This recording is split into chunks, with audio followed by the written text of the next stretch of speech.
चलिए भाई, पिछली क्लास में हमने स्टार्ट किया था कैल्सिनेशन और आज हम स्टार्ट करने वाले हैं रोस्टिंग। अब यहां पर अगर हम बात करते हैं रोस्टिंग की, तो रोस्टिंग क्या होती है ये समझने से पहले आप मुझे बताओ कि हम कौन सा स्टेप पढ़ रहे हैं। हम पढ़ रहे हैं कन्वर्जन ऑफ कंसंट्रेटेड और इनटू ऑक्साइड ओर। तो कन्वर्जन ऑफ कंसंट्रेट और इनटू ऑक्साइड ओर, यानी कि कंसंट्रेशन के बाद जो हमारे पास हो रहा था उसको ऑक्साइड ओर में कन्वर्ट करना था। उसको अगर ऑक्साइड ओर में कन्वर्ट करना था, उसको अगर ऑक्साइड ओर में कन्वर्ट करना था तो दो प्रोसेस थे, एक था आपका कैल्सिनेशन, दूसरा था रोस्टिंग। तो डेफिनेशन पहले क्या लिखेंगे, process of heating of ore at high temperature but below its melting point in presence of air. यहां पर एक लाइन जरूर आएगी, आप in presence of air, air की प्रेजेंस में। अब देखो यहाँ पर क्या होगा, ये जैसे आपका पीवीएस है, अब पीवीएस को ऑक्साइड में बदलना है तो दिमाग की बत्ती जलाओ ना। सल्फाइड को ऑक्साइड में बदलना तो ऑक्सीजन तो चाहिएगी ना। कैल्सिनेशन की जब बात आई थी पिछली बार, तो कैल्सिनेशन के अंदर क्या था, कार्बोनेट को ऑक्साइड में ले जा रहे थे, ऑक्सीजन चाहिए थी नहीं, इसलिए वहां एब्सेंस ऑफ एयर था। हाइड्रेटेड ऑक्साइड और को हीट कर रहे थे, वो ऑक्साइड में आ रहा था, ऑक्सीजन चाहिए थी नहीं, तो इसका मतलब क्या निकला, यहाँ पर भी हीट करने पर एनहाइड्रस फॉर्म आ रही है, यानी ऑक्सीजन नहीं चाहिए थी, इसलिए वो एब्सेंस ऑफ एयर था। अब यहाँ सल्फाइड को ऑक्साइड में कन्वर्ट करना है, तो कॉमन सेंस है ना यार, सल्फाइड को अगर ऑक्साइड में कन्वर्ट करना है तो इसका मतलब क्या निकला, सल्फाइड को अगर ऑक्साइड और में कन्वर्ट करना है तो ऑक्सीजन चाहिए, इसलिए हमने ऑक्सीजन दी इसको। ऑक्सीजन देने पर क्या बनाई, PbO प्लस SO2। यहाँ पर जब PbS को ऑक्सीजन देंगे तो आपके पास PbSO4 भी बनेगा। ये कंपाउंड जो है मेजर होगा, ये माइनर प्रोडक्ट होगा। मतलब जब आप रोस्टिंग कर रहे हो सल्फाइड की, तो मोस्ट ऑफ द सल्फाइड जाएगा ऑक्साइड में और कुछ अमाउंट बनेगा सल्फेट का, ठीक है। ये आपका रोस्टिंग होता है। अब रोस्टिंग जो होती है उसके अंदर क्या खास बात है बताओ। रोस्टिंग के अंदर हमने सल्फाइड को ऑक्साइड में बदल दिया है, क्लियर। तो सल्फाइड को ऑक्साइड में बदलने का जो प्रोसेस होता है उसका नाम रोस्टिंग होता है। जैसे ये Cu2 है, O2 को आपने क्या करा, Cu2O दे दिया, ठीक है, प्लस आपके पास क्या बना, SO2। ये SO2 उड़ गया, ये आपका Cu2 ऐसे, ये O2 है, ये Cu2SO4 है, ये आपका मेजर प्रोडक्ट है और ये आपका जो माइनर प्रोडक्ट है, ठीक है। ये आपका जो है मेजर प्रोडक्ट है, ये आपका माइनर प्रोडक्ट है। अब यहाँ खास बात आती है कि जो ये SO2 निकलती है, SO2 ऊपर जाती है। अब ये SO2 ऊपर जाएगी जब, तो ये SO2 ऊपर जाने के बाद ऑक्सीजन से रिएक्ट करती है, रिएक्ट करके SO3 में कन्वर्ट होती है। ये SO3 पानी के अंदर डिसॉल्व होकर के H2SO4 बनाता है और ये H2SO4 कहलाता है एसिड रेन। ये क्या कहलाता है, एसिड रेन। अब दोबारा देखना, ये SO2 है, O2 से ऑक्सीडाइज होगा, ये बनेगा SO3। जो SO2 निकली वो SO2 उस ऑक्सीजन से ऑक्सीडाइज होगी, ऑक्सीडाइज होकर के बनेगा SO3 और SO3 जो बनेगा वो वाटर में आपका क्या होगा, डिसॉल्व। बारिश का जो पानी निकल रहा है उस पानी के अंदर ये SO3 डिसॉल्व होगा और जब वो डिसॉल्व होगा तो H2SO4 बनेगा और जो H2SO4 बनेगा जब वो गिरेगा नीचे पानी के साथ तो वो कहलाती है एसिड रेन। और इस एसिड रेन से क्या होता है, हमारे जितने भी पुरानी इमारतें लाइक जैसे आपका ताजमहल है, ये सब आपके क्या हो रहा है, कोरोजन, पीला हो जाना। मथुरा की इंडस्ट्रीज की वजह से वो पीला हो जाता है। तो यहाँ पर एक खास बात आपसे पूछा जाएगा कि ऐसा कौन सा प्रोसेस है जिससे निकलने वाली जो गैस है वो सीरियस पॉल्यूशन का कारण होती है, तो आंसर आप क्या देंगे, रोस्टिंग। क्योंकि रोस्टिंग से निकलने वाली जो गैस है वो क्या है, SO2। SO2 के लिए हमने पढ़ा था कि SO2 एक reducing agent as well as एक ऑक्सीडाइजिंग एजेंट भी है, यानी कि एक ऐसी गैस है जो ऑक्सीडाइज भी कर सकती है, रिड्यूस भी कर सकती है, ठीक है।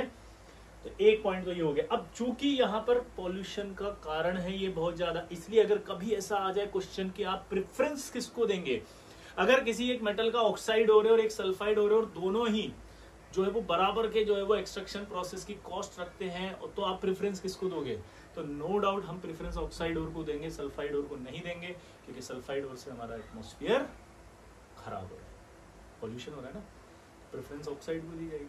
लेकिन अगर हम मान लो कोई एक्सट्रैक्शन ऑक्साइड से नहीं हो सकता, सिर्फ सल्फाइड से बहुत इजीली कन्वीनियंटली, और वो मेटल पाया ही सल्फाइड के बाद पाया जाता है खूब सारा, तो फिर सल्फाइड से करेंगे। यही वो पॉइंट आता है कि फिर मिनिस्ट्री ऑफ एनवायरनमेंट से आपको NOC लेना पड़ता है, फिर आपको जो है वो माइनिंग सर्टिफिकेट लेना पड़ता है कि आप इससे ज्यादा नहीं निकाल सकते।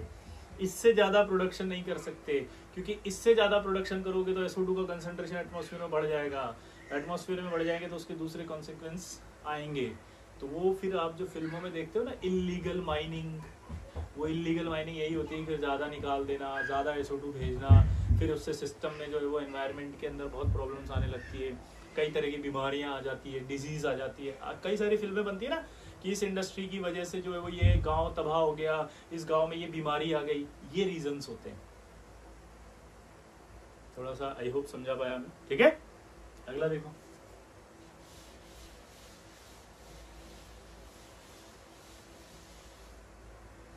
अब हम बात कर रहे थे किसकी, रोस्टिंग की। तो रोस्टिंग में ये समझ में आ गया मुझे कि SO2 जो होगा वो सीरियस पॉल्यूशन का कारण होगा, क्लियर। तो ये जो SO2 सीरियस पॉल्यूशन का कारण है, तो इसलिए हम प्रेफरेंस किसकी करते हैं, ऑक्साइड की। इसीलिए क्या होता है, जैसे ये FeS2 है, अभी FeS2 आयरन का ओर है, but it is not acts as a ore because sulphide है ये, और यहाँ पर आपका जो है वो SO2 खूब सारी निकलती है।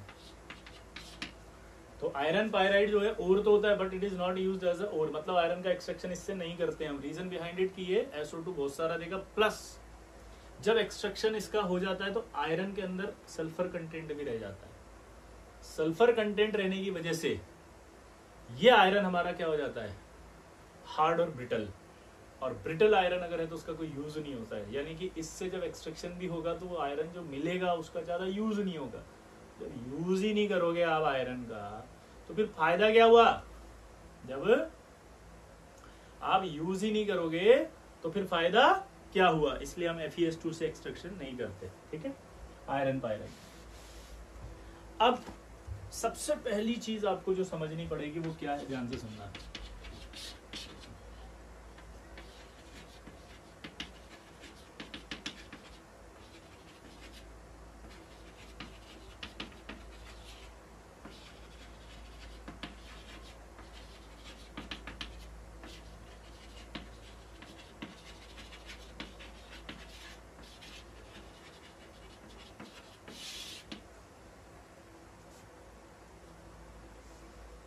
कैल्सिनेशन और रोस्टिंग किस में किए जाते हैं, तो आप बोलेंगे कि कैल्सिनेशन और रोस्टिंग जो होते हैं वो रिवर्बरेटरी फर्नेस में किए जाते हैं।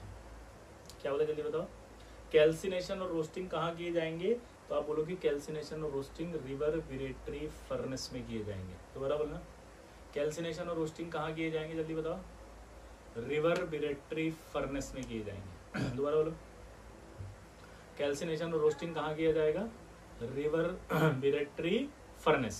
तो ये एक फिक्स फर्नेस होता है रिवर्बरेटरी फर्नेस, इसमें किए जाते हैं। इसको थोड़ा सा हाइपोथेटिकली समझते हैं कि एक फर्नेस मान लो, मैं आपको थोड़ा विजुलाइज करने के लिए बता रहा हूँ। उसमें कुछ सेक्शंस होते हैं, लाइक एक गोला मान लो, उस पर ढक्कन लगा हुआ है तो ढक्कन हटा दिया। ध्यान से सुनना, वापस से बता रहा हूँ। एक फर्नेस मान लिया, ये इस तरह से लंबा है, यहाँ पर गोले हैं, ढक्कन लगे हुए, ढक्कन हटा दिया, ढक्कन लगा दिया, ठीक है। फील लेना, ऊपर से और डाल देते हैं पहले तो उस फर्नेस में, उसको ऑक्साइड में बदलना। फर्नेस से और गया अंदर, फर्नेस से जब और गया अंदर, फर्नेस से जब और गया अंदर, तब यहां पर मुझे ऐसा काम करना है जिससे मेरे पैसे कम लगे, कॉस्ट कम आए। दोबारा से बोलना, ऐसा काम करना है जिससे कि हमारी कॉस्ट कम आए। फील लेना, ऐसा काम करना है जिससे हमारी कॉस्ट कम आए, ठीक। तो यहां पर जो है इस रिवर्बरेटरी फर्नेस में आपने डाल दिया उस ओर को। अब हमें देखना है कि ऑक्सीजन की जरूरत है या नहीं, क्योंकि ऑक्सीजन की जरूरत है तो ऑक्सीजन दो, नहीं है तो मत दो, क्योंकि ऑक्सीजन के भी पैसे लगते हैं।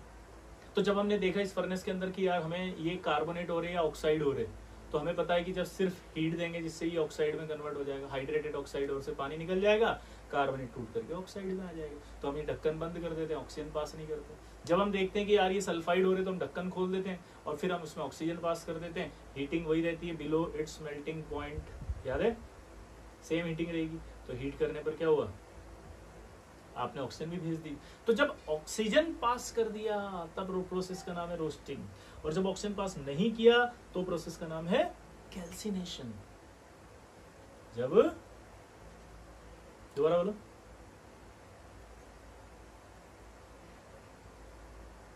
ऑक्सीजन भेज दिया रोस्टिंग, ऑक्सीजन नहीं भेजा तो इसका मतलब क्या है, कैल्सिनेशन। फील आ गई।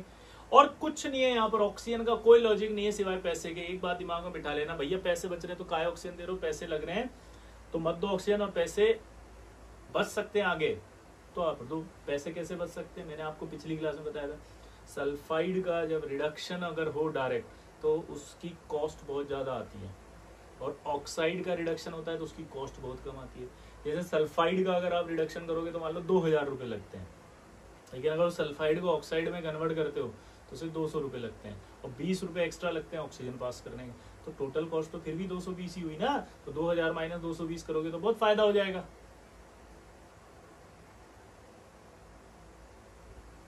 नहीं है बात समझ में? तो अब यहाँ पर जो बात आ रही है कि ऑक्सीजन भेजना या ना भेजना सिर्फ इस चीज पर डिपेंड कर रहा है कि आपके पैसे बच रहे नहीं बच रहे, फायदा हो रहा है नहीं हो रहा। ऐसा कुछ नहीं कि रोस्टिंग सल्फाइड के लिए होगी। अगर मान लो कभी कोई ऑक्साइड ओर हो और उस ऑक्साइड ओर के अंदर ऑक्सीजन भेजने से आपका फायदा हो रहा हो, तो क्या आप मना कर दो कि नहीं साहब ये तो ऑक्साइड ओर है, मैं तो नहीं करूंगा रोस्टिंग, क्योंकि यहाँ पर मैंने किताब में पढ़ा था कि ये रोस्टिंग सल्फाइड के लिए होती है, मैंने तो रटा हुआ है अच्छे से, सल्फाइड के लिए करते हैं। रटना नहीं है, फील लेनी है कि यार जो प्रोसेस है उस प्रोसेस के अंदर ऑक्सीजन देना या ना देना इस बात पर डिपेंड कर रहा है कि रिक्वायरमेंट है या नहीं है, फायदा है नहीं है, कॉस्ट कम हो रही है कि नहीं हो रही है। तो यहाँ पर सबसे सिंपल चीज आपको समझ में आई कि सल्फाइड को ऑक्साइड में कन्वर्ट करने के लिए ऑक्सीजन तो देनी पड़ेगी, यहाँ देनी जरूरी थी इसलिए आपने दी है, और कैल्सिनेशन में जरूरत नहीं थी तो नहीं दी। लेकिन अगर कैल्सिनेशन में भी जरूरत पड़ गई ऑक्सीजन की तो देनी पड़ेगी ना, आया ना? अब जैसे मैं आपको क्या समझाने की कोशिश कर रहा हूं वो देखना, कि अगर सपोज किसी भी ओर में, चाहे वो ऑक्साइड ओर हो चाहे सल्फाइड हो, सल्फाइड ओर के लिए तो आप ऑक्सीजन दोगे ही दोगे। मान लीजिए किसी ऑक्साइड ओर में ये इंप्योरिटियां पाई जाती हैं, तो ये इंप्योरिटियां उड़ती नहीं है, ये वोलेटाइल नहीं है, लेकिन इनका जो ऑक्साइड है वो वोलेटाइल है, इनका जो ऑक्साइड है वो वोलेटाइल है, इनका जो ऑक्साइड है वो वोलेटाइल है। तो इनका ऑक्साइड वोलेटाइल है तो वो उड़ करके कहां चला जाएगा, Sb2। तो यहां जब सल्फर होगा, आर्सेनिक होगा और एंटीमनी होगा, तो सल्फर SO2 से ऑक्सीडाइज होकर के SO2 बनाएगा, उड़ जाएगा। ये आर्सेनिक H2O3 बनाएगा, उड़ जाएगा। ये एंटीमनी ऑक्सीजन से रिएक्ट करेगा, Sb2 उड़ जाएगा। अब आप दिमाग की बत्ती जलाओ, क्या सल्फर आर्सेनिक एंटीमनी की जो इंप्योरिटियां हैं वो उसी प्रोसेस में उड़ गई। तो अगर कैल्सिनेशन आप कर रहे थे यानी कि ऑक्सीजन नहीं दे रहे थे, लेकिन अगर हटा करके आपने क्या करा, कुछ नहीं करा, वो फर्नेस में पड़ा हुआ है, ये इंप्योरिटियां आपको दिख रही हैं। अगर ये इंप्योरिटियां आपको दिख रही हैं, आपने ढक्कन हटाया, ऑक्सीजन पास किया, ये इंप्योरिटी यहीं निकल गई, तो फायदा है ना, भेज दो ऑक्सीजन। क्योंकि इन इंप्योरिटी को हटाने के लिए फिर आपको कोई और प्रोसेस करना पड़ेगा, इन इंप्योरिटीज को हटाने के लिए आपको फिर एक कोई प्रोसेस करना पड़ेगा, तो वहां कॉस्ट बढ़ जाएगी, नया प्रोसेस लाओगे, नए रिएजेंट लाओगे। इससे अच्छा सीधा ऑक्सीजन ही भेज दो ना, फर्नेस भी तैयार है, मेटल भी पड़ा हुआ है, सिर्फ ऑक्सीजन भेजनी, ढक्कन खोलो, ऑक्सीजन पास कर दो, सिस्टम भी तैयार है। तो फिर उस केस में क्या हो जाएगा, रोस्टिंग। तो यानी कि एग्जांपल क्या आया, SNO2 का। SNO2 एक ऑक्साइड और है, SNO2 एक ऑक्साइड और होने के बाद भी इसकी रोस्टिंग करते हैं। क्यों? क्योंकि इसके अंदर सल्फर आर्सेनिक एंटीमनी की इंप्योरिटियां पाई जाती हैं। ये इंप्योरिटियां नॉन वोलेटाइल होती हैं, परंतु इनके ऑक्साइड वोलेटाइल होते हैं। अगर आप इसका रोस्टिंग कर दोगे तो ये ऑक्साइड बन के उड़ जाएंगी, इसलिए हम इसका रोस्टिंग करते हैं। यानी एक सवाल आ जाए कि क्या किसी और में अगर नॉन वोलेटाइल इंप्योरिटी प्रेजेंट हो और उसका ऑक्साइड वोलेटाइल हो, तो आप कौन सा प्रोसेस करोगे, कैल्सिनेशन करोगे या रोस्टिंग? अगर वो और ऑक्साइड और है तो आप बोलोगे हम रोस्टिंग करेंगे, ठीक है।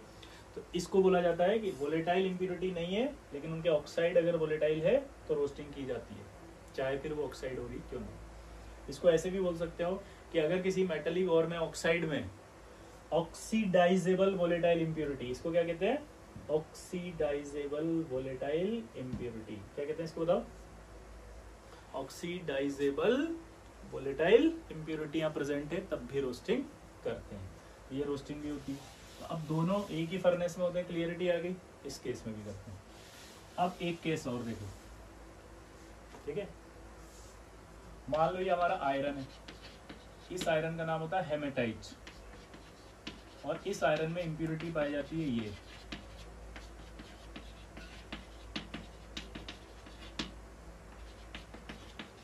ये ओर है, और ये सब इसके अंदर है इंप्योरिटीज।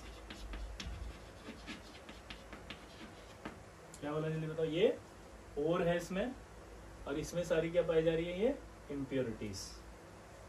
क्या बोला जल्दी बताओ, ये ओर है और ये इंप्योरिटियां हैं।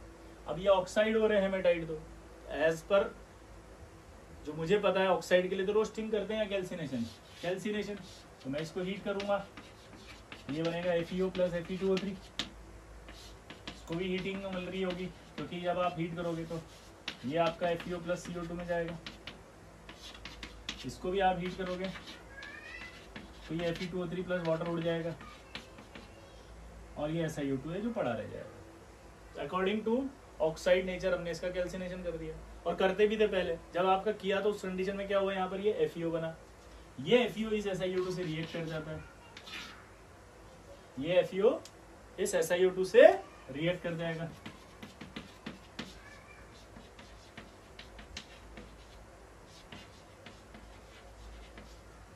तो आपका ये FeO SiO2 से रिएक्ट कर जाएगा तो बनेगा FeSiO3, और अगर FeSiO3 बनेगा तो क्या होगा, स्लैग। क्या बनेगा, स्लैग। यानी कि मेरा जो आयरन ऑक्साइड है उसका लॉस हो गया यहाँ पे। क्या हो, जल्दी बताओ, मेरे जो आयरन ऑक्साइड है उसका लॉस हो रहा है।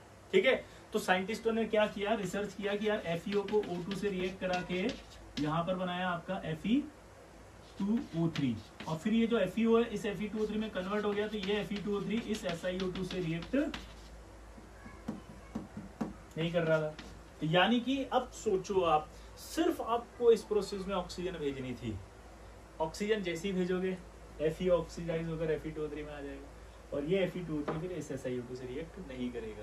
और अगर रिएक्ट नहीं करेगा तो फायदा क्या हुआ, फायदा क्या हुआ, आयरन का लॉस नहीं हो रहा ना मेरे, फायदा हो गया ना कि ऑक्सीजन, मैंने कहा ना बहुत कम प्रोसेस पैसे लगते हैं, ऑक्सीजन भेज दी तो ऑक्साइड आपका इस Fe2O3 में आ गया, और फिर हमारा स्लैग नहीं बन रहा। अब स्लैग क्या होता है, अभी आप यहाँ सोच रहे होंगे, तो मैं आपके छोटे छोटे डाउट्स क्लियर करता हूँ। पहला ध्यान से सुनना, पहला डाउट तो ये होगा कि रोस्टिंग क्या ऑक्साइड ओर के लिए कर सकते हैं, तो आंसर है नहीं कर सकते, लेकिन कंडीशन है। कंडीशन तो क्या है, अगर मान लो ऐसी इंप्योरिटी आ रही है जो वोलेटाइल नहीं है लेकिन ऑक्साइड वोलेटाइल है तो कर सकते हैं। दूसरा, लोअर ऑक्सीडेशन स्टेट वाला ऑक्साइड है उसको हायर ऑक्सीडेशन स्टेट वाले ऑक्साइड में कन्वर्ट करना है तो कर सकते हैं। क्या बोला जल्दी बताओ, लोअर ऑक्सीडेशन स्टेट वाले ऑक्साइड को अगर हायर ऑक्सीडेशन स्टेट वाले ऑक्साइड में कन्वर्ट करना है तो कर सकते हैं।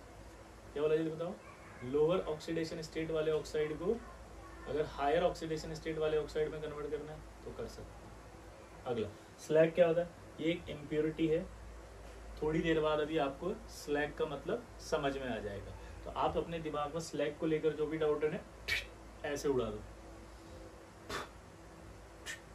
भाग गया एक तो डाउट। चलो दूसरा डाउट क्या आएगा, ये FeO इससे रिएक्ट कर रहा है, ये क्यों नहीं कर रहा। तो इसका एक छोटा सा लॉजिक आपको दे सकता हूं मैं, अगर आपको याद हो तो ये +2 होगा, ये +3 होगा। पॉजिटिव चार्ज अगर बढ़ता है तो आपको पता है एसिडिक नेचर बढ़ता है, तो इसका पॉजिटिव चार्ज बढ़ रहा है, एसिडिक नेचर बढ़ रहा है, ये भी एसिडिक ही होता है, तो एसिडिक एसिडिक रिएक्ट नहीं करते बल्कि एसिड और बेस रिएक्ट करते हैं, इसलिए FeO कर रहा है, ये नहीं कर रहा है। ठीक है, इसलिए ये रिएक्ट नहीं कर रहा। फिर तीसरा डाउट आएगा कि ओवरऑल बताओ आपकी क्या कर सकते हैं, ओवरऑल आपको पता है आयरन में रोस्टिंग कर सकते हैं।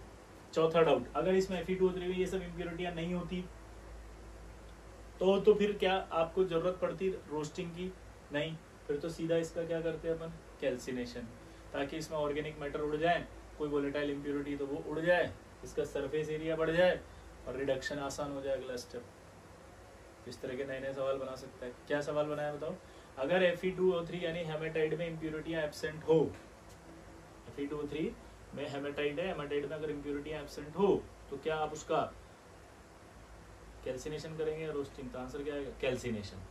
तो इसलिए कभी कभी क्या है कि मतलब जैसे NCERT आप पढ़ोगे तो उसमें आयरन के लिए क्या लिखा होगा, आयरन का कैल्सिनेशन ऑब्लिक रोस्टिंग कर लेते हैं, ऑब्लिक करके। तो कंडीशन हो गई कि अगर इम्प्योरिटी एब्सेंट है तो आप कैल्सिनेशन करो, इम्प्योरिटी है तो रोस्टिंग करो, ताकि आपका लॉस ना हो। तो एनसीईआरटी ने ऑब्लिक करके क्यों लिखा, उसकी डेप्थ मैंने आपको बता दी है।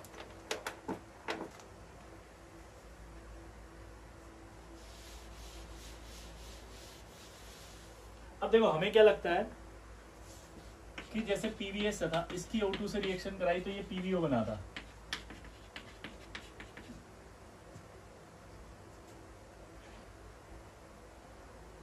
तो इसको देख के क्या फील आ रही है कि रोस्टिंग के अंदर जितना सल्फाइड है वो सारा ऑक्साइड में कन्वर्ट हो जाता है, ऐसा फील आ रही है ना। लेकिन ऐसा जरूरी नहीं कि हमेशा होगा। जैसे ये आपका CuFeS2 है, जब इसका रोस्टिंग किया जाता है तो ये आपका सिर्फ FeO बनता है, Cu2S अभी भी Cu2S ही है, यानी जो इसके अंदर सल्फाइड पार्ट है वो अभी भी सल्फाइड ही है। क्या वाला जल्दी बता मैंने, इसके अंदर जो सल्फाइड पार्ट है वो अभी भी सल्फाइड पार्ट ही है, इसके अंदर जो सल्फाइड पार्ट है वो अभी भी सल्फाइड पार्ट ही है।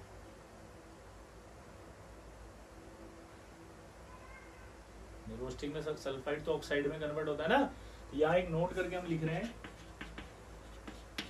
ये रिएक्शन मत लिखना, ये तो मैंने एग्जांपल पॉइंट ऑफ व्यू से लिखी है। क्या लिख रहे हैं कि sometimes roasting may not bring about complete oxidation. क्या स्टेटमेंट है दोबारा बताओ, sometimes roasting may not bring about complete oxidation. दोबारा बोलना, sometimes roasting may not bring about complete oxidation. कभी कभी रोस्टिंग कंप्लीट ऑक्सीडेशन भी नहीं करती। एग्जांपल है कॉपर पायराइट, आपने ओर वाला डीपीपी याद कर लिया होगा, या आपने मुझसे प्रॉमिस किया था, ठीक है, और मैं आप पर विश्वास कर रहा हूँ क्योंकि मैं विश्वास करता हूँ। ये आपका sometimes roasting may not bring about का एक एग्जांपल होगा। अब यहाँ पर एक नया डाउट आएगा, क्यों ऐसा हुआ, कैसे हुआ, क्या हुआ, कुछ समझ में नहीं आ रहा, क्या पढ़ा रहे हो समझ में ही नहीं आ रहा। तो उसका आंसर बताता हूँ, ये जब हम कॉपर पढ़ेंगे ना तब मैं इसको दोबारा एक्सप्लेन करूंगा, वहां इसका पूरा डिटेल एक्सप्लेनेशन आएगा। तो ये जो डाउट आ रहा है ये सिर्फ लिखने के लिए है, ताकि जब आप कॉपर पढ़ लो और फिर जब रिवाइज करो तो कनेक्ट हो जाए। अगर मैं यहाँ नहीं बताता तो कभी आपको कोई डाउट आएगा तो आप रोस्टिंग ढूंढोगे, रोस्टिंग में ये पॉइंट मिसिंग होगा, तो आपको लगेगा कि यार ये तो पढ़ाया ही नहीं गया हमको कि roasting may not bring about complete oxidation. इसलिए मैंने लिखवाया है, कलेक्ट हो गया ना एक जगह मटेरियल, एक्सप्लेनेशन आगे आ जाएगा। तो जेई देने जाओगे तब तक तो आपके पास सारे एक्सप्लेनेशन हो गए ना, तो कंटेंट एक जगह होना बहुत जरूरी होता है। आप लोग लगता होगा कि यहाँ क्यों पढ़ा रहे, वहीं पढ़ा देते, बिल्कुल वहां पढ़ा देता मैं, लेकिन वो आपका क्या होता है, डिस्पर्स्ड कंटेंट होता। डिस्पर्स्ड कंटेंट होता तो आपको क्या है, कभी रोस्टिंग में डाउट आया और आपने नोट्स खोले तो आपको मिला ही नहीं, तो आप कंफ्यूज हो जाते। तो इसलिए कंटेंट को एक जगह सिस्टमेटिक तरीके से रखना जरूरी होता है। आप उसका एक्सप्लेनेशन आगे दे दो, कोई प्रॉब्लम नहीं। तो ये मैच्योरिटी आपको भी रखनी है। क्लियर, ये बेनिफिट तब होते हैं जब रिवाइज करते हैं अपन, ठीक है, ये क्लियर हो गया। अब दूसरी बात, यहाँ पर एक खास बात है, देखो ऐसा नहीं लग रहा है ये सल्फाइड बर्न होकर के SO2 बना रहा है, तो इसलिए बर्न होकर के बना रहा है तो इसे कंबशन कहते हैं। तो roasting is a type of combustion, और कंबशन है तो एक्सोथर्मिक भी होगा। रोस्टिंग के लिए 2 पॉइंट आपको नोट करने अच्छे से, कंबशन प्रोसेस होता है ये, और दूसरा एक्सोथर्मिक भी होता है। क्या बोला जल्दी बताओ, कंबशन प्रोसेस है और एक्सोथर्मिक है। दोबारा बोलो, रोस्टिंग कैसा है, कंबशन और एक्सोथर्मिक। फिर अगला सवाल आपसे पूछेगा कि व्हाई रोस्टिंग रिक्वायर्ड। ये ऐसा सवाल है जो अपन से पूछा, तो इसका आंसर मैं पहले ही दे चुका हूं कि अगर मान लो सल्फाइड हो रहे उसका आपने रिडक्शन किया, तो इसके रिडक्शन में प्रॉब्लम क्या थी, इसका डेल्टा जी पॉजिटिव था। इसके रिडक्शन में प्रॉब्लम क्या थी, इसका जो डेल्टा जी है वो पॉजिटिव था। लेकिन अगर आप किसका कर रहे हो, ऑक्साइड का,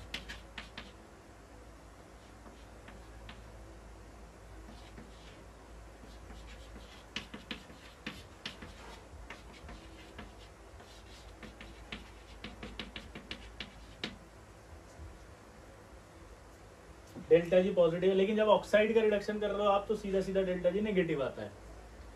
तो जब किसी रिएक्शन का डेल्टा जी पॉजिटिव आता है तो आप रिएक्शन को आगे नहीं ले जा सकते। जब किसी रिएक्शन का डेल्टा जी पॉजिटिव आता है तो रिएक्शन आगे नहीं जाती है। अगर आपको ले जाना है तो टेम्परेचर हाई करना पड़ेगा। इसका टेम्परेचर अगर हाई कर दोगे आप, तब जाके रिएक्शन डेल्टा जी बनेगी नेगेटिव। हाई टेम्परेचर अगर हम मेटलर्जी की इंडस्ट्री में या किसी भी इंडस्ट्री में देते हैं तो इलेक्ट्रिसिटी से आता है। वो इलेक्ट्रिसिटी के जो बिल आते हैं वो बहुत हाई होंगे। अगर वो इलेक्ट्रिसिटी के बिल बहुत हाई होंगे तो आपकी कॉस्ट बहुत बढ़ जाएगी। वो जो मैं 2000 रुपये बार बार बोल रहा था ना, वो यही है कि सर इसका रिडक्शन कर रहे हैं 2000 रुपये, इसका रिडक्शन कर रहे हैं 200 रुपये लग रहे हैं। तो मैंने क्या कहा था कि ऑक्सीजन बेच दो 20 रुपये की, तो 20 रुपये की ऑक्सीजन बेचते क्या होगा, वो सल्फाइड जो होगा वो ऑक्साइड में आ जाएगा। ऑक्साइड में आते ही 200 रुपये खर्च हो रहे हैं, तो टोटल 2000 में से 220, समझिए बात, तो कितना बहुत ज़्यादा प्रॉफिट हो गया। तो एक साइंटिस्ट थे एलिंगम, उन्होंने समझाया था ये। अभी हम एलिंगम डायग्राम आएगा तब बात करेंगे इन सब के बारे में, ठीक है। उन्होंने ये समझाया था कि भाई एक स्टेप इन्वॉल्व करो ये, ठीक है, जिससे कि आप जो रिडक्शन ऑक्साइड का करोगे तो फायदा हो जाएगा बहुत ज़्यादा। तो 2000 को अचानक 220 पे लेके इतना प्रॉफिट बढ़ा दिया उन्होंने। रोस्टिंग इसलिए रिक्वायर्ड होती है ताकि आप इस सल्फाइड ओर को ऑक्साइड में कन्वर्ट कर सको। ऑक्साइड में कन्वर्ट करके आप अपनी इकोनॉमिकल कंडीशन बेटर कर सको, कॉस्ट कम कर सको, प्रॉफिट बढ़ा सको, इसलिए हमें रोस्टिंग जरूरत पड़ती है। ये आपका रोस्टिंग समाप्त। ठीक, अब रोस्टिंग के बाद ये अपन ने ऑक्साइड में कन्वर्ट कर ली। अब आएगा रिडक्शन। रिडक्शन को समझना, ली के काका ने मांगी अलमारी, money generator, car, fridge, CD को नी इसने, प्रभा ही टूटी होगी आज आऊं। यहाँ देखो आप, ये ली के काका ने मांगी अलमारी है, ये आपके याद आया आपको इलेक्ट्रोमेटलर्जी से होते थे, ये पायरो से होते थे, और ये आपके हाइड्रोमेटलर्जी से होते थे। तो अब हमें रिडक्शन की बात करनी है। अगर ये सारे इलेक्ट्रोलिसिस से यानी इलेक्ट्रो मेटलर्जी इन्वॉल्व थी तो इनका रिडक्शन होता है इलेक्ट्रोलाइटिक रिडक्शन, यानी कि यहाँ से यहाँ तक आपका इलेक्ट्रोलाइटिक रिडक्शन होगा। इजी है, क्योंकि इलेक्ट्रो मेटलर्जी होगी तो इलेक्ट्रोलिसिस होगा, इलेक्ट्रोलिसिस होगा तो उसी में रिडक्शन हो जाएगा। इनको आप देखोगे तो इनमें जो है वो क्या होगा, ऑक्सीजन स्ट्रांगली बॉन्डेड होगा। इनमें क्या होगा, ऑक्सीजन स्ट्रांगली बॉन्डेड होगा। स्ट्रांगली बॉन्डेड होगा तो आप इस ऑक्सीजन को खींच नहीं सकते, नहीं खींच सकते तो आपको रिड्यूसिंग एजेंट स्ट्रॉन्ग देना पड़ेगा। अगर रिड्यूसिंग एजेंट स्ट्रॉन्ग देना पड़ेगा, रिड्यूसिंग एजेंट अगर स्ट्रॉन्ग देना पड़ेगा तो वो स्ट्रॉन्ग अगर सस्ता भी हो तो बहुत ज्यादा फायदा हो गया, क्योंकि चीप पड़ रहा है तो कॉस्ट कम आ रही है। तो कार्बन क्या होता है, स्ट्रॉन्ग भी होता है और सस्ता भी होता है। इसलिए मेटलर्जी में कार्बन रिडक्शन बहुत ज्यादा होता है, क्योंकि कार्बन अच्छा रिड्यूसिंग एजेंट भी और सस्ता भी है। ये भी एलिंगम बताएगा कि अच्छा है क्यों, स्ट्रॉन्ग रिड्यूसिंग एजेंट क्यों है, एलिंगम बताएगा ये। तो इसलिए कार्बन रिडक्शन देखो किन किन का किया जाता है।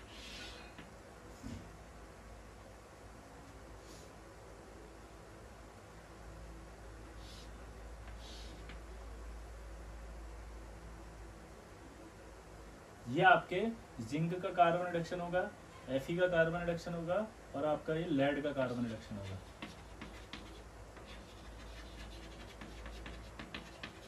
ठीक है, इनके कार्बन रिडक्शन आप कर सकते हो, और एक टिन का भी। ठीक है, बाकी जो कैडमियम है, कोबाल्ट और निकल, इन तीनों का अलग अलग प्रोसेस होता है, वो हम पढ़ेंगे आगे। जैसे इसका आएगा मॉन्ड्स प्रोसेस, तो मॉन्ड्स प्रोसेस में निकल जाएगा, मतलब इसका इंडिविजुअली होता है अलग से प्रोसेस, तो वो प्रोसेस इनसे कनेक्टेड नहीं है, इसलिए इनके नहीं लिखे अपन ने। ठीक है, क्लियर हो गया। यहाँ अगर आप देखोगे इनका होता है एल्यूमिनियम रिडक्शन। क्या होता है इनका, एल्यूमिनियम रिडक्शन। क्या होता है इनका, एल्यूमिनियम रिडक्शन।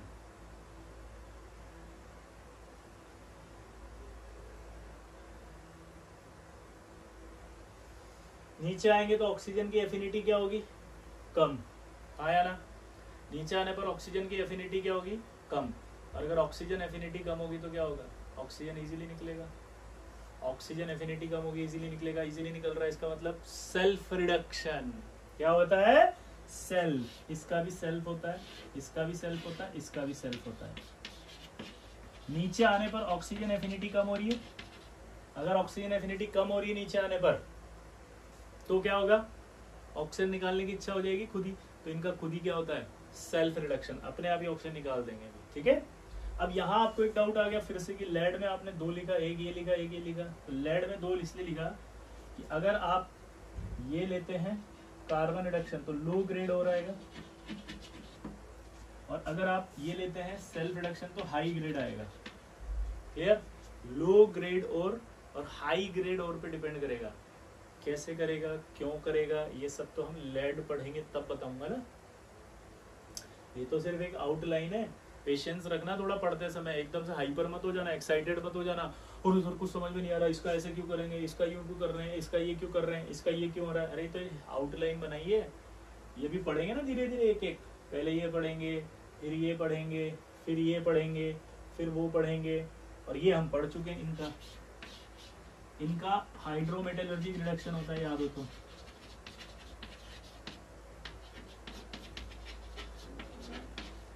क्योंकि मैंने कहा था हाइड्रोमेटलर्जी होती है इनके, तो हाइड्रोमेटलर्जिक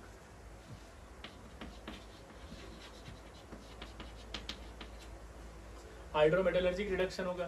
क्योंकि हाइड्रोमेटलर्जिक रिडक्शन इसलिए होगा कि हाइड्रोमेटलर्जी में रिडक्शन हो रहा था, इसका जिंक डाल रहे थे, याद करो, कॉम्प्लेक्स बना था एक साइनाइड वाला, उस साइनाइड वाले कॉम्प्लेक्स में जिंक डाल दिया, और जब आपने जिंक डाला तो जिंक डालते ही आपके क्या हुआ, ये रिडक्शन स्टार्ट हो गया, आया ना।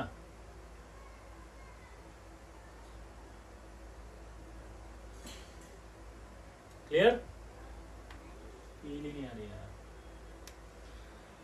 तो ये हमारे पास सारे रिडक्शंस हो गए, अब हमें इसको स्टडी करना है। ठीक है, कॉपर के केस में एक मैंने एग्जांपल और दिया था, कॉपर का लो ग्रेड अगर होगा तो उसकी हाइड्रोमेटलर्जी करते थे, याद है। ठीक है ना, लो ग्रेड में, ये हाई ग्रेड के लिए है सेल्फ रिडक्शन। ठीक, अब इनमें से पहला पढ़ रहे हैं अपन कार्बन रिडक्शन। ठीक है, कार्बन रिडक्शन देखो, अब इसको मिटा रहा हूं मैं, है ना, इसको बना लेना। कार्बन रिडक्शन क्या होता है देखो,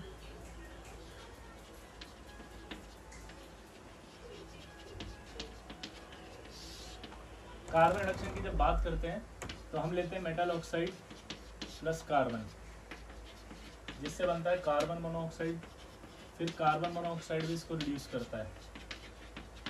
तो पहला सवाल तो हमारे पास यही आ गया, क्या कार्बन मोनोऑक्साइड होता है रिड्यूसिंग एजेंट या कार्बन, दोनों होते हैं। अब कभी कभी क्या होता है, टेम्परेचर डिपेंडेंट चीजें होती है, तो कोनों में से कोई ज्यादा हो जाता है, कोई कम हो जाता है, ये हम पढ़ेंगे एलिंगम डायग्राम में।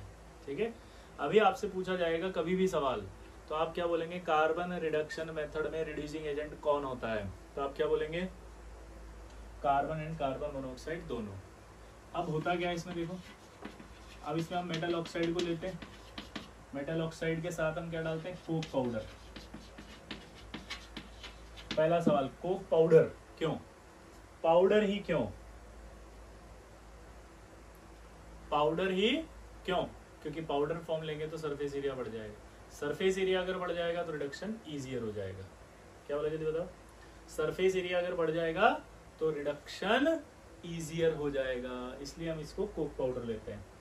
कोक पाउडर के बाद हम क्या लेते हैं, फ्लक्स। ठीक है, फ्लक्स क्या होता है अभी थोड़ी देर में बताएंगे, इलेक्ट्रिक फ्लक्स नहीं है, इलेक्ट्रोस्टैटिक फ्लक्स नहीं है, वो जो आप पढ़ते हो फिजिक्स में वो वाला फ्लक्स नहीं है ये।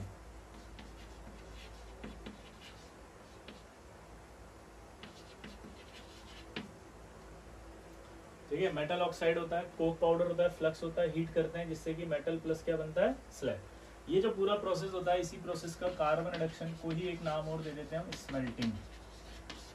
तो अगर आपसे बोले स्मेल्टिंग कैसे होती है, तो ये प्रोसेस है स्मेल्टिंग का। अब यहाँ पर पहला डाउट आएगा, फ्लक्स क्या है, तो इसको समझना। मान लो आप जो है वो जा रहे थे रास्ते से, अचानक जो है वो आपका पाँव एक कीचड़ में चला गया, गड्ढा हो रहा था, पानी भरा हुआ था, ध्यान नहीं रहा आपको, ख्यालों में खो रहे थे किसी के, खट से पाँव चला गया, वापस निकला पाँव, और वो आप घर आ गए, घर आकर के आपने रूम तक गए, और वो पाँव उस रूम तक गए, और फिर बाथरूम में चले गए, बाथरूम से नहा धो के साफ होके आए, तब तक वो आपने कीचड़ का जो पाँव था वो सूख गया, जम गया वो।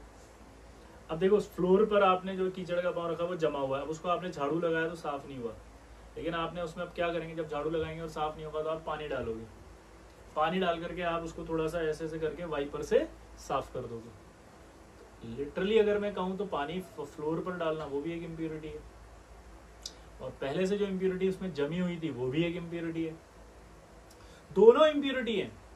फिर भी आपने पानी डाला, रीजन कि उस पानी से क्या हुआ, वो पानी गया उस कीचड़ के साथ, उसने रिएक्ट करके क्या बना लिया, लिक्विड फॉर्म बना लिया। वो लिक्विड फॉर्म ऐसी फॉर्म थी जिसे हटाना आसान था, इसलिए मजबूरी में पानी डालना पड़ा आपको। यानी कि फ्लक्स क्या है, एक एडिशनल सब्सटेंस है जो यूज होता है अनवांटेड इंप्योरिटीज को हटाने के लिए। फ्लक्स क्या है, एडिशनल सब्सटेंस है जो यूज होगा अनवांटेड इंप्योरिटीज को हटाने के लिए, क्योंकि फ्लक्स जब हम डालेंगे तो अंदर कोई इंप्योरिटी अगर है तो वो फ्लक्स उससे जाके रिएक्ट करेगा और बना देगा स्लैग। ये जो स्लैग बनता है इसे हटाना आसान होता है, ठीक है, इसलिए हमें फ्लक्स डालना पड़ता है। और फ्लक्स जो होते हैं हमारे पास वो दो तरह के होते हैं। फ्लक्स की डेफिनेशन चाहो तो नोट कर लेना, क्या बोला मैंने, additional substance that are used to removal of unwanted impurities, that are used to removal of unwanted impurities। Type of flux की बात करें तो दो तरह के होते हैं, एसिडिक फ्लक्स और बेसिक फ्लक्स। एसिडिक फ्लक्स अगर हम बात करेंगे तो वो होते हैं आपका SiO2, P2O5, ठीक है, B2O3 और Na2B4O7। बेसिक फ्लक्स की बात करेंगे CaO, MgO, FeO, CaCO3, MgCO3, CaCO3.MgCO3। CaCO3.MgCO3 को डोलोमाइट कहते हैं, तो ये अलग है डोलोमाइट, ठीक है। ये बेसिक फ्लक्स है, मतलब आप समझे, अगर इम्प्योरिटी आपकी बेसिक है तो आपको फ्लक्स कौन सा डालना है, एसिडिक। अगर इम्प्योरिटी आपकी एसिडिक है तो फ्लक्स कौन सा डालना है, बेसिक, ताकि वो रिएक्ट करे और फिर आपका स्लैग बना दे, रिएक्ट करे और क्या बना दे, स्लैग, ठीक है। अब स्लैग क्या होता है ये समझते हैं। सबसे खास बात होती है कि स्लैग जो है कि इमिसिबल मोल्टन स्टेबल फॉर्म होती है जो इमिसिबल होती है विद मेटेलिक ओर, मतलब एक बार अगर ये बन गया तो मेटेलिक ओर में मिक्स नहीं होगा। कितनी अच्छी बात है बताओ, ऐसी इम्प्योरिटी बना दी जो अब मिक्स ही नहीं होगी, यानी वो खुद ही कह रही है कि बाहर में जा मेटल, हट नहीं चाहिए मेरे को। मेटल को भी तो यही चाहिए कि नहीं चाहिए तू चल निकल यहाँ से, ब्रेकअप हो गया दोनों का, बहुत बढ़िया ये तो। क्यों भाई पुनिया, समझ में आया नहीं आया, क्या मुस्कुरा गया ब्रेकअप के नाम से। कितना जल्दी समझ में आती है ना ऐसी चीजें बोलते ही, एकदम ऐसा लग रहा था पता नहीं क्या चल रहा है, और जैसे मैंने ये नाम लिया चेहरे पे मुस्कुराहट देखो तुम्हारे, देखो अरिन, देखो अरिन को देखो कितना मुस्कुरा रहा है, अरे गजब है। क्यों सानिध्य देखो दुगना हो गया फूल के, तो है देखो सानिध्य को दिख रहा है। पापा, ए पापा, समझ में आ रहा है तेरे को पक्का, सच बोल। ओ सहजप्रीत सिंह चक्रपट्ट नवदगिल्ली, राधिका जी समझ में आ रहा है जी, अंजलि जी कैसी हैं आप, समझ में आ रहा है आपको, है, चलिए वेरी गुड। स्नेहा जी आ रहा है समझ में, रेवती जी, खुशी जी, पक्का जी, आगे बढ़े जी। तो यहाँ पर जो स्लैग की बात हो रही है वो slag stable molten form which is immiscible with metallic ore, नोट कर लो, stable molten form which is immiscible with metallic ore. क्या बोला जल्दी बताओ, stable molten form which is immiscible with metallic ore, ठीक है। इमिसिबल विद मेटेलिक ओर हो गई।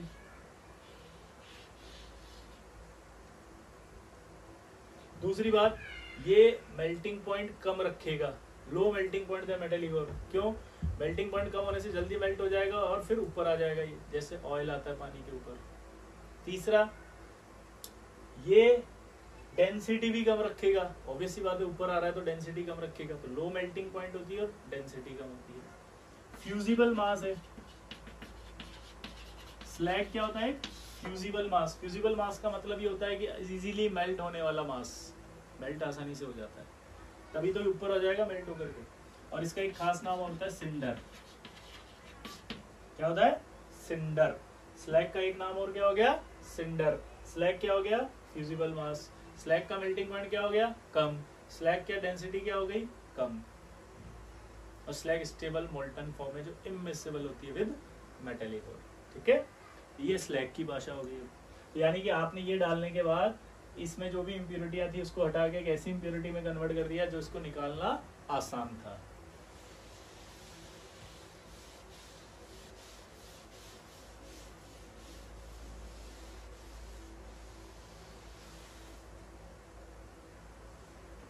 जिसको निकालना आसान था। अब इधर देखो, अगर हम बात करते हैं यहाँ पे कि जो स्लैग है वो स्लैग आखिर कैसे, मतलब क्या है स्लैग की थोड़ी और फील दो, तो स्लैग को समझाने के लिए एक थ्योरी आई थी, lux flood concept.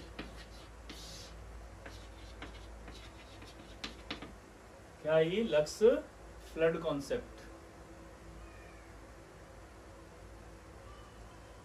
Lux flood concept की जब बात करते हैं तो ये O-2 होता है, ये आपका क्या होता है? डोनर। अगर कोई डोनर है तो ये होगा आपका बेस। अगर ऑक्साइड आयन एक्सेप्टर है तो वो होगा एसिड। क्या बोला जल्दी बताओ? ऑक्साइड आयन डोनर होगा तो क्या होगा? वो बेस। ऑक्साइड आयन एक्सेप्टर होगा तो एसिड। दोबारा बोलो। ठीक है, ये लक्स फ्लड ने बोला।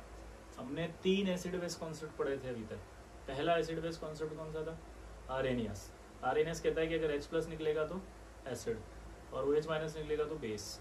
दूसरा आया ब्रॉन्स्टेड। ब्रॉन्स्टेड ने कहा था कि अगर H+ रिलीज होगा तो वो एसिड, H+ एक्सेप्ट करेगा तो बेस। तीसरा एक और आया था, क्या? लुईस, कैसे भूल सकते हो आप? लोन पेयर डोनेट करेगा तो बेस, एक्सेप्ट करेगा तो एसिड। चौथा आज आ गया लुईस के बाद lux flood concept. Oxide donor अगर कोई है तो बेस, ऑक्साइड एक्सेप्टर है तो acid. Lux flood concept high temperature पर मेटलर्जिक प्रोसेस पर ही लगता है। क्या बोले? हाई टेम्परेचर पर जो मेटलर्जिक प्रोसेस होते हैं उन्हीं पर लगता है। क्या बोले बताओ? हाई टेम्परेचर पर जो मेटलर्जिक प्रोसेस होते हैं उन्हीं पर लगता है। ठीक है, अब यहाँ पर एक नोट आएगा। क्या नोट आएगा देखना जरा, कि अगर CaO या SiO2 आ जाए तो ये बनेगा CaSiO3। अब आपसे पूछा जाएगा कि इसमें बेस कौन है और एसिड कौन है, जल्दी बताओ। तो आप इसको आयनाइज करके देखो क्या बन रहा है। अगर इसको आयनाइज करोगे तो Ca+2 आएगा और ये SiO3 2- आएगा।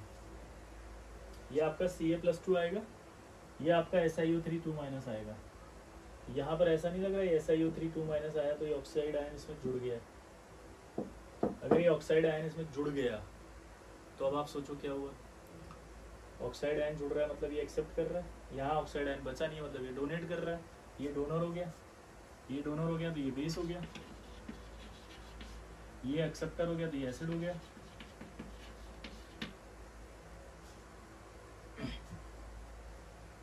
क्लियर सबको? ये आपका बेस हो गया, ये एक्सेप्ट कर रहा है तो ये एसिड हो गया। ठीक, तो लक्स फ्लड कॉन्सेप्ट में कुछ नहीं है, ज़्यादा समझदारी मत दिखाओ, ज़्यादा टेंशन मत लो, कुछ भी नहीं है। आपको बस पता होना चाहिए था, बस इसलिए बताया, और कुछ भी नहीं है। और खास बात, वैसे भी हमें पता ही बेस ही और एसिड है। क्यों? एस ब्लॉक के जितने मेटल ऑक्साइड थे वो बेस थे और जो नॉन मेटल के ऑक्साइड है वो एसिड है। वो पहले ही पढ़ रखा है अपन ने, वो तरीका अलग बोल रहा है, हमें पहले से पता है। क्लियर? तो बस ये तो ऐसे ही बता दिया कि कभी ऐसे आ जाए कि according to Lux Flood oxide ion donor क्या होगा, तो आपको पता होना चाहिए बेस। क्लियर? अगला एक इंपॉर्टेंट बात होती है रिफ्रैक्टिव मटेरियल्स।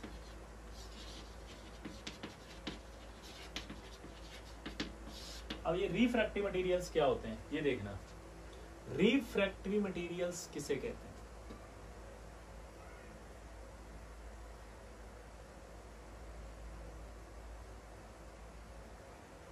सोचो,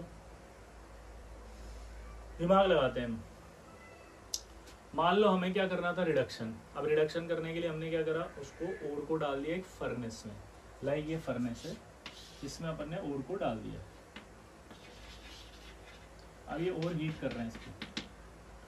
अच्छा, रिडक्शन खास बात होती है मोल्टन फॉर्म में होता है। मोल्टन फॉर्म में क्यों करते हैं, ये भी क्वेश्चन पूछेगा आपसे कि रिडक्शन कौन सी स्टेट में ज़्यादा अच्छा होगा, मोल्टन फॉर्म में, क्योंकि मोल्टन फॉर्म में सरफेस एरिया ज़्यादा होगा तो ईजियर होगा रिडक्शन। इसको दूसरा भी बोल सकते हैं थर्मोडायनेमिक्स के हिसाब से, कि अगर आप सॉलिड और मोल्टन की बात करोगे तो मोल्टन फॉर्म में डेल्टा एस ज़्यादा होगा। मोल्टन फॉर्म में क्या होगा, डेल्टा एस यानी कि एंट्रोपी चेंज ज़्यादा होगा तो रिडक्शन फास्ट होगा, क्योंकि डेल्टा जी नेगेटिव ज़्यादा आएगी। तो यहाँ पर एक खास बात बता रहा हूँ कि यार इसको मोल्टन करना ही पड़ेगा, यानी कि आपने टेम्परेचर दिया, कब तक देना है, जब तक ये मोल्टन फॉर्म में नहीं आ जाए, मतलब इसके मेल्टिंग पॉइंट तक आपको देना पड़ेगा। अब आप हीट तो इस फर्नेस को कर रहे हो, पता लगा फर्नेस का मेल्टिंग पॉइंट ही कम है किसके, इसके मेल्टिंग पॉइंट से, तो इससे पहले ही फर्नेस मेल्ट हो जाएगा, इससे पहले ही फर्नेस मेल्ट हो गया भाई। वो जो 5 करोड़ रुपए मिलने वाले थे वो सब बर्बाद हो गए, कटोरा पकड़ा दिया एक और जग, तब तक उठना मत साले जब तक कि 5 करोड़ पूरे नहीं थे, क्योंकि यूएस कॉन्ट्रैक्ट बहुत स्ट्रांग होते हैं। पूरे 5 करोड़ बर्बाद हो गए। तो बगल वाले ने पूछा का हुआ भाई, कहाँ बैठा हो, बोला बहुत बड़ा गलती कर दिया। कि क्या गलती कर दिया, और ऐसे रिडक्शन कर दिया साला, दिक्कत हो गया हमारे साथ। तो हम दिमाग लगा लिए भाई अपन ऐसा गलती नहीं करेंगे, अब 5 करोड़ का सवाल है तो हम रिफ्रैक्टिव मटेरियल्स लगा देते हैं, मतलब अंदर एक ऐसे मटेरियल की कोटिंग कर दो पहली, जिसमें अगर ये ऐसा नहीं होता कि यहाँ से हीट, ये बने होते चेम्बर्स अंदर भेजने के लिए, है ना, हीट चेम्बर बने होते हैं मतलब अंदर जाने के लिए, ठीक है, इसको डायरेक्ट हीट करने के लिए। तो अपन ने क्या करा कि डायरेक्ट हीट कर रहे हैं,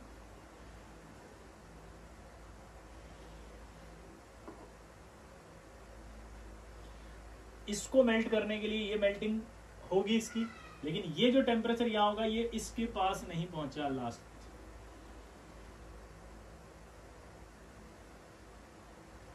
ये क्यों नहीं पहुंचा, क्योंकि अंदर जो है वो बहुत मोटी लेयर है रिफ्रैक्टिव मटेरियल्स की। रिफ्रैक्टिव मटेरियल्स वो मटेरियल होते हैं जो हाई मेल्टिंग पॉइंट रखते हैं। रिफ्रैक्टिव मटेरियल्स क्या होते हैं, वो जो हाई मेल्टिंग पॉइंट रखते हैं। रिफ्रैक्टिव मटेरियल्स कौन से होते हैं बताओ, जिनका मेल्टिंग पॉइंट हाई होता है।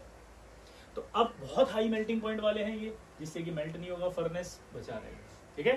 तो रिफ्रैक्टिव मटेरियल के एग्जांपल भी आपके वही होंगे, CaO, MgO, BeO, high melting point containing substance. Definition लिख लोगे आप, रिफ्रैक्टिव मटेरियल किसे कहते हैं, high melting point containing substance, high melting point containing substance.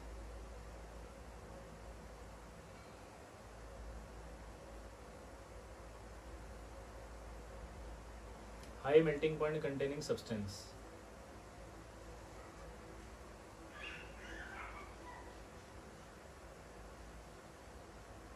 Clear.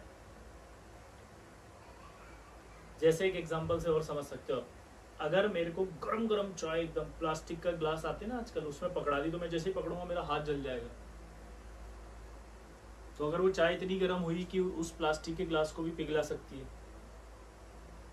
अगर वही गरम गरम चाय मैं थर्मस के अंदर डालता हूँ तो कोई फर्क नहीं पड़ता, मेरा हाथ थोड़ी जलता, मैं तो आराम से पकड़ के लाता हूँ, क्योंकि उस थर्मस के अंदर आपने देखा होगा अंदर एक लेयर होती है, वो लेयर उस टेम्परेचर को बाहर नहीं आने देती। तो वो जो लेयर थर्मस के अंदर है, उसी तरह से फर्नेस के अंदर भी जो लेयर है उसका नाम है रिफ्रैक्टिव मटेरियल। उसको क्या कहेंगे हम, रिफ्रैक्टरी मटेरियल्स।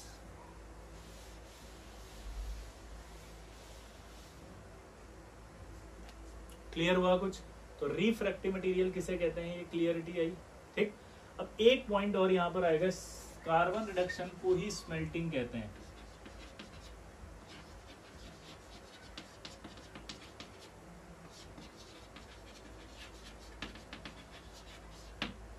क्या बोला जल्दी बताओ मैंने, कार्बन रिडक्शन को ही क्या कहा जाता है, स्मेल्टिंग। लेकिन एक्चुअल में जो स्मेल्टिंग है उसका मतलब होता है स्लैग फॉर्मेशन, और चूंकि सारी प्रोसेस में स्लैग फॉर्मेशन जो होता है वो एक ही जगह होता है, कार्बन रिडक्शन में, इसलिए कार्बन रिडक्शन और स्मेल्टिंग दोनों एक ही बात है। एक जगह स्लैग फॉर्मेशन हो जाता है जहां कार्बन रिडक्शन नहीं हो रहा है, वो है कॉपर का एक्सट्रैक्शन।